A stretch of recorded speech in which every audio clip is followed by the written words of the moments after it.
अपने भगवान भोले बाबा के दरबार में प्रहार की शोभा बढ़ा रहे थे। गंधर्व किन्नर ऋषि हरि भगवान की अनुष्टुप की भगवान शिव की स्तुति गा रहे थे और शुभ अवसर पर महारानी पार्वती जी ने भगवान से दोनों भगवान के सामने खड़े होकर के दोनों हाथ जोड़े और भगवान से प्रार्थना की कि हे महेश्वर, हमारे बड़े सौभाग्य हैं जो मैंने आपको सरीखे पति मिले हैं। क्या मैं जान सकती हूँ महाराज, मैंने वह कौन सा पुण्य किया है या अर्चना की है जो कि आप हमें अंतर्यामी पति मिले हैं, हमें बताने की कृपा करें। पार्वती जी की ऐसी प्रार्थना करने पर भगवान शिव बोले, हे पार्वती, तुमने अति उत्तम प्रश्न किया है जिससे तुम्हें मैं बताऊं। हे पार्वती, भादों के महीने में शुक्ल पक्ष की तीजा का व्रत हरितालिका के नाम से प्रसिद्ध है। यह जैसे तारागणों में चंद्रमा है, नमक ग्रह में सूर्य है, वर्णों में ब्राह्मण है, देवताओं में गंगा है, पुराणों में महाभारत है, वेदों में साम है, इंद्रियों में मन है,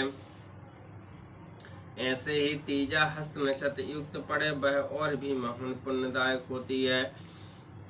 ऐसा सुनकर श्री पार्वती जी ने कहा, हे प्रभु, मैंने कब और कैसे यह तीजा का व्रत किया था, विस्तार से बताइए, श्रवण करने की इच्छा है। इतना सुनकर भगवान शंकर जी बोले, हे पार्वती भाग्यवान, भारत के उत्तर में एक श्रेष्ठ पर्वत है, उसके राजा का नाम हिमाचल था।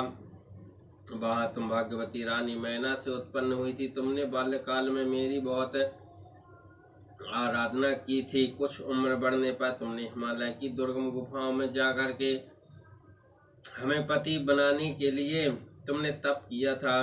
तुमने ग्रीष्म काल में बाहर चट्टानों पर धूप में आसन लगा करके हमारे लिए तप किया था। वर्षा काल में बाहर पानी में तप किया था। शीतकाल में पानी में खड़े होकर के तप किया था। इस प्रकार से तुमने 6 कालों में तपस्या की थी। तब मैंने दर्शन न दिए तुम्हें, तो तुमने उल्टा मुख होकर मुख नीचे कर करके वायु सेवन किया था और वृक्षों के सूखे पत्ते खाकर शरीर को क्षीण किया था। ऐसी तपस्या में लीन देख करके महाराज हिमाचल को अति चिंता हुई और तुम्हारे विवाह हेतु चिंता करने लगे। इसी शुभ अवसर पर हिमाचल जी महाराज के पास नारद जी महाराज उपस्थित हुए। तो नारद ने बड़े हर्ष के साथ स्वागत किया व पूजन किया। उपस्थित होने का कारण जानने की इच्छुक हुए। तो नारद जी ने कहा, हे हिमाचल राजा, भगवान विष्णु का भेजा आया हूँ। मैं चाहता हूँ कि आपकी सुंदर कन्या का विवाह हमारे विष्णु भगवान के साथ हो जाए। वो वैकुंठवासी है। निवासी से सैया भगवान ने आपकी कन्या का वर्ण स्वीकार किया है। राजा हिमाचल ने कहा, महाराज, मेरे बड़े सौभाग्य जो मेरी कन्या को विष्णु जी ने स्वीकार किया है और मैं अवश्य उन्हें अपनी कन्या उमा का भाग्यदान अवश्य करूंगा, कन्यादान अवश्य करूंगा। यह सुनिश्चित जानने पर नारद जी वैकुंठ धाम पहुंचकर विष्णु भगवान से पार्वती जी के विवाह का निश्चित होना सुनाया। तो इधर महाराज हिमाचल ने वन में पहुंचकर पार्वती जी का निश्चित होकर के सुनाया।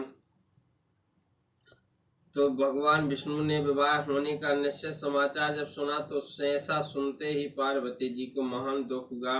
तो उस दुख में पार्वती जी रोने लगी और अपनी सखी के पास पहुंची और कहने लगी, हे बहन, मेरा विवाह तो भगवान विष्णु के साथ तय कर दिया है, अब मैं क्या करूं। तब सहेली ने कहा, तुम चिंता मत करो, मैं तुम्हें एक ऐसी गुफा में ले चलूंगी जहां पर तुम्हारे पिताजी कितना भी ढूंढे लेकिन नहीं मिल सकते हैं।